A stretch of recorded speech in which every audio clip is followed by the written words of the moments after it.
Il y a des mondes où l'oppression est si normale qu'on finit par l'oublier, jusqu'au jour où quelqu'un se lève.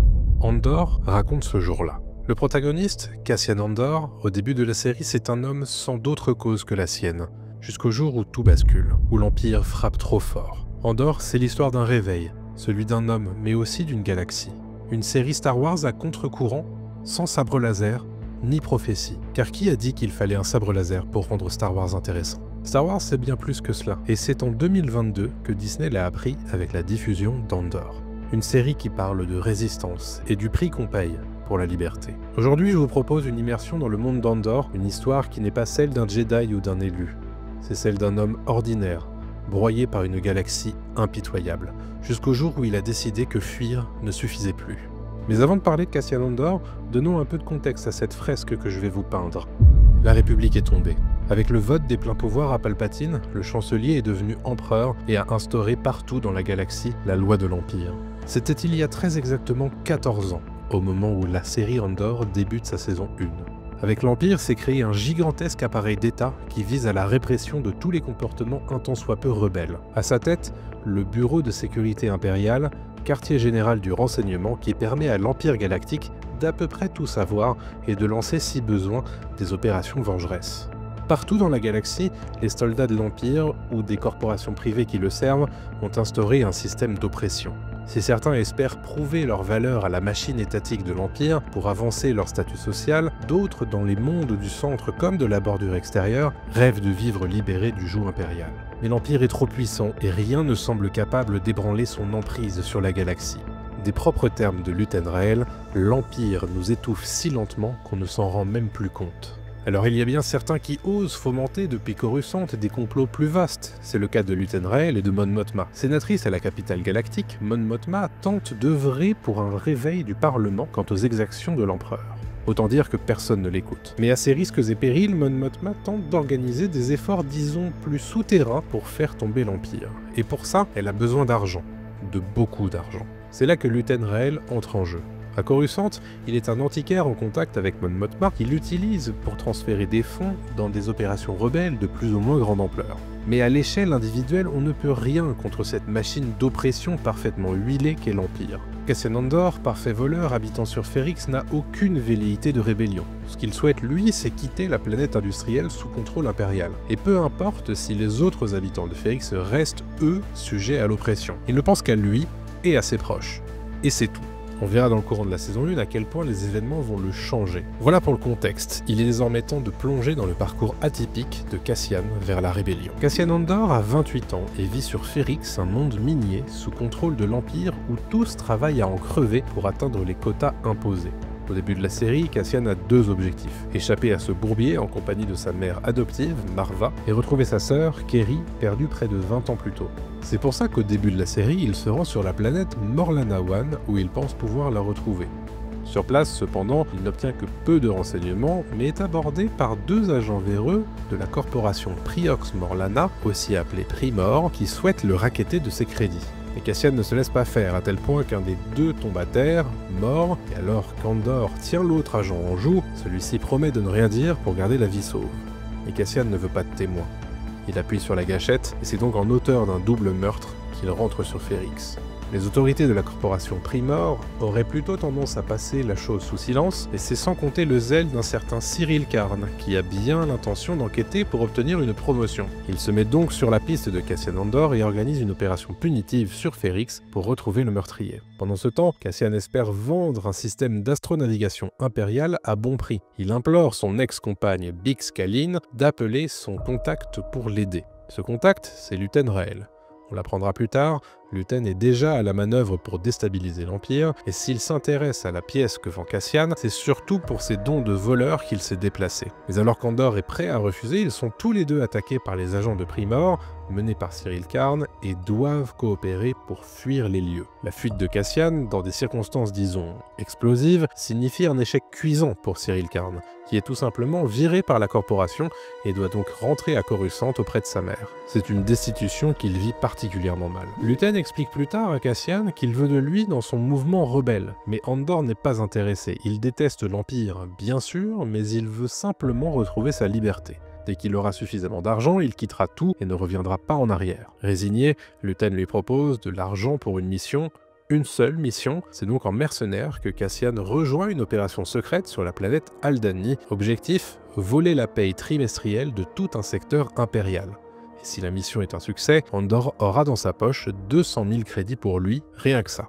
Cassian rejoint le groupe de rebelles sous le pseudonyme de Clem, un hommage à son père adoptif, pendu par l'Empire. Sur Aldhani, Andor découvre les membres de son équipe, Vel Sartha, la chef du groupe, mais aussi Arvel, Cinta et Caris Nemik. Idéaliste, Nemik a rédigé tout un manifeste pour la rébellion du peuple contre l'Empire. Après une préparation minutieuse, le groupe exécute sa mission. Alors qu'une grande partie de la garnison profite d'un repos pour regarder l'événement céleste appelé l'œil d'Aldhani, ils s'infiltrent d'abord dans la base impériale. Ils prennent en otage la famille du commandant de la garnison afin d'entrer dans la salle des coffres, et c'est là qu'ils chargent dans un cargo volé toute la paye trimestrielle du secteur en quelques minutes. Reste plus qu'à s'enfuir alors qu'une flotte de chasseurs taille est à leur trousse. Cassian manœuvre de façon experte à l'intérieur de l'œil d'Aldhani et réussit à les semer. Mais dans l'opération, le jeune Nemik est écrasé par une partie de la cargaison et grièvement blessé. Bien que le groupe tente tout pour le sauver, il meurt peu après de ses blessures. Arvel propose à Cassian de se partager la cargaison en deux, ce qui leur permettrait de finir leur jour heureux. Andor décide alors de le tuer et de tout raconter aux autres. Alors que Cassian quitte le groupe, Vel lui donne le manifeste de Nemik. Les nouvelles du braquage d'Aldhani parcourent toute la galaxie. Du côté du bureau de sécurité impériale, il faut réagir, et l'on va donc se mettre sur la piste de ces voleurs, et particulièrement leur commanditaire, nom de code Axis, dont l'identité est inconnue pour l'instant. Auprès de la population opprimée, la nouvelle de ce braquage devient un symbole d'espoir. L'Empire n'est pas infaillible, et il est possible de le déstabiliser. Cet acte de bravoure pourrait en inspirer d'autres. À Coruscant, Luthen Rael et Mon Mothma sont encouragés par le succès d'Aldhani, mais il leur faut trouver toujours plus de financement. Isolée même face à sa propre famille, la sénatrice est en équilibre sur une corde raide. Le moindre faux pas et c'est la fin de la rébellion qu'elle tente d'organiser.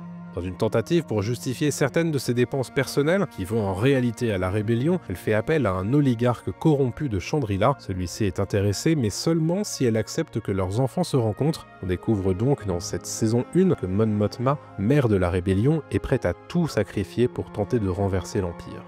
Une détermination qu'elle partage avec Luthen Rael, critiqué par un informateur pour laisser tomber certains de ses collaborateurs compromis par l'Empire, il s'explique. Je suis condamné à utiliser les outils de mon ennemi pour le battre. Je brûle ma décence pour le futur des autres. Je brûle ma vie pour créer un lever de soleil que je ne verrai jamais. Donc qu'est-ce que je sacrifie? Absolument tout. Toujours à Coruscant, Syril Karn vit une vraie déchéance et doit supplier pour avoir un nouveau job administratif au sein de l'Empire. Lorsqu'il apprend pour le braquage sur Aldhani, il se rapproche du bureau de sécurité impériale où il rencontre Dedra Meero, le jeune lieutenant aux dents longues à qui on a confié la garde du secteur de Ferrix et de Morlana. Karn lui livre toutes ces informations au sujet de Cassian Andor. Il est le seul à pouvoir leur permettre de remonter la piste d'Axis, qui n'est autre que Luthen Rael. Mais à ce moment-là, Cassian Andor coule de beaux jours sur la planète Niamos. Malgré le pactole empoché grâce à Aldhani, on se rend compte qu'il est seul, car sa mère, Marva, a décidé de rester sur Ferrix pour s'enrôler dans la rébellion naissante.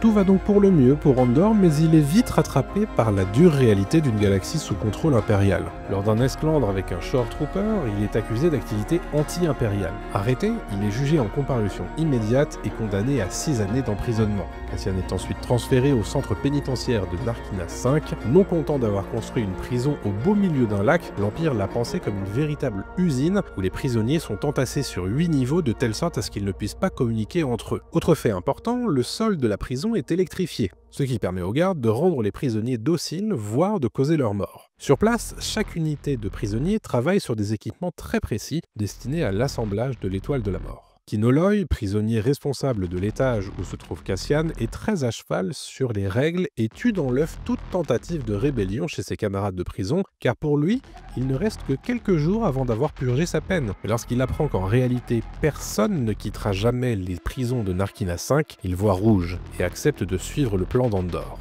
En résulte une révolte à grande échelle au sein du complexe pénitentiaire. Les prisonniers auraient dû subir l'électrocution, mais c'est sans compter la malice de Cassian qui a saboté le système. Désormais, les quelques dizaines de gardes sont submergés par les milliers de prisonniers harangués par Kinoloi. Il n'y a qu'une seule issue. Tous les prisonniers se jettent alors à l'eau dans l'espoir d'arriver sur le rivage et de trouver la liberté. Tous, sauf Kinoloi. Le leader improvisé de cette révolte ne sait pas nager, mais son acte de rébellion aura permis de libérer bon nombre de ses compagnons de galère.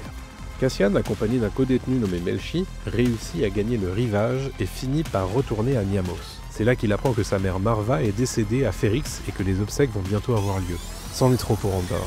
Il doit absolument se rendre sur Ferrix pour lui dire adieu. Mais sur place, il est attendu par Syril Karn et Dedra Meero qui comptent bien l'interroger comme Bix Caline. Et ce n'est pas tout. Luthen Rael est là lui aussi, et il voudrait mettre la main sur Cassian en premier pour le tuer et éviter qu'il révèle son identité à l'Empire. C'est donc dans un véritable nid de vipères que Cassian arrive lorsqu'il se rend une dernière fois sur Ferrix. Très attaché à Marva Andor, le peuple de Ferrix organise une procession funéraire en musique que les troupes impériales interdisent. Alors que la tension est à son comble, B2MO, le droïde de Cassian et Marva, diffuse un message enregistré par la défunte. L'Empire est une maladie qui prospère grâce aux ténèbres. Elle n'est jamais aussi vivace que lorsque nous dormons. C'est facile pour les morts de vous dire de vous battre, et peut-être que se battre ne mène à rien, c'est vrai, peut-être est-il déjà trop tard. Mais je voudrais vous dire, si je pouvais tout recommencer, je me réveillerais tôt le matin et je me battrais contre ces bâtards, dès le début. Combattez l'Empire. Et sur ces mots, alors que les soldats impériaux tentent de faire taire le message de Marva, la population de Ferrix se soulève. Elle refuse de se laisser une nouvelle fois oppresser par le système impérial. Prise à partie, Dedra Meero est sauvé par Syril Karn, tandis que dans les rues, les Ferriciens donnent leur vie pour combattre l'Empire. Dans la confusion, Cassian réussit à libérer Bix Caline et l'escorte avec leurs proches jusqu'à un transport pour qu'ils quittent tous la planète. Mais Cassian reste derrière. Il a autre chose en tête. Cassian se présente à Luthen une nouvelle fois et lui donne son blaster avec une proposition. Soit le tuer sur le champ, comme il en avait l'intention, soit l'épargner et l'accueillir dans la rébellion. Car Andor a fait son choix. Fini la quête de liberté personnelle. Il est maintenant prêt à tout donner pour faire chuter l'Empire. Luthen accueille la nouvelle avec le sourire. Cassian est désormais un véritable rebelle. Vous l'aurez compris, Andor c'est plus qu'un simple spin-off basique de Star Wars sur Disney+. Ce n'est pas une série sur un héros, c'est une série sur ce que ça coûte d'en devenir un, tout particulièrement dans un contexte aussi sombre que les débuts de l'Empire Galactique. C'est une série qui s'intéresse aux choix qu'on fait quand on n'a plus rien à perdre. Au début de son parcours, Cassian ne cherche pas à sauver la galaxie, il essaie juste de survivre, jusqu'à ce qu'il comprenne qu'il peut faire plus, qu'il doit faire plus. Et autour de lui, d'autres s'éveillent aussi. Parce que la révolte ne naît pas seulement d'un discours, elle naît de l'injustice, de la peur, de la rage, et un jour, même le plus ordinaire des hommes peut devenir dangereux. C'est ça Andor, et ce n'est que le début du parcours de Cassian. Si la vidéo t'a plu et que tu veux qu'on parle de la saison 2, un de ces 4, abonne-toi. Tu peux aussi soutenir la chaîne en me rejoignant sur Ko-fi, KissKissBankBank ou bien sur YouTube. Merci de m'avoir écouté et à très bientôt pour une nouvelle vidéo.